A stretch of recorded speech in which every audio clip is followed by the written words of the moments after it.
Reagjimi i Xheneta Fetahut, ishe dashura e gjestit, pas lajmit të rënd për vdekjen tragjike të vëllait të tij, ka prekur thellë opinionin publik. Ajo ka ndarë në rrjetet sociale 2 postime prekse, ku ka shprehur dhimbjen, ngushëllimet dhe një apel të fuqishëm për më shumë humanizëm në këto momente të vështira. Në mesazhin e saj të parë, Xheneta shprehu ngushëllimet më të sinqerta për gjestin dhe familjen Kelmendi, duke thënë ngushëllime të sinqerta për gjestin dhe familjen e tij, duke thënë ngushëllime të sinqerta për gjestin dhe familjen e tij. Zoti ju dhënd forcë e durim në këtë kohë të rëndë, ndërsa shpirti i tij u pushoft në paqe e dritë të përjetshme. Kujtimi i tij i mirë do të mbetet përgjithmonë në zemrat tuaja. Ky reagim tregon qartë se, pavarësisht ndarjes së tyre në të kaluarën, ajo ka ruajtur gjithmonë në respekt dhe dëmshuri për të, dhe për familjen e tij, duke i qëndruar pranë shpirtërisht në një prej momenteve më të dhimbshme të jetës së tyre.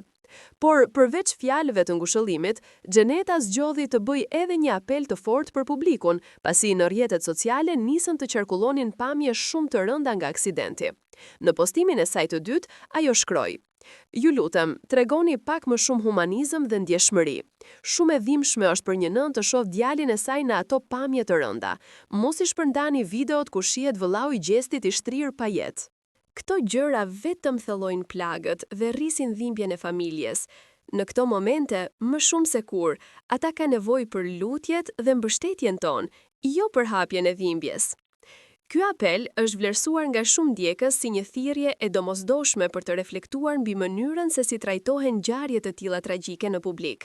Shumë njerëz kanë reaguar duke e mbështetur fjalën e saj, duke thënë se shpesh shoqëria harron kufitë e humanizmit, ndërsa dhimbja e familjes së viktimave bëhet pjesë e konsumit publik. Reagimi i Xheneta Fetahut jo vetëm që përçon ngushëllime për familjen Kelmendi, por edhe një mesazh të fuqishëm për respektin ndaj dhimbjes së të tjerëve. Ajo kujtoi se në këto momente, më shumë se çdo gjë tjetër, njerëzit kanë nevojë për mbështetje, lutje dhe solidaritet, jo për të parë e riparë pamje që thellojnë plagët dhe gjakosin zemrat e një familjeje që po kalon tragjedinë më të madhe të mundshme.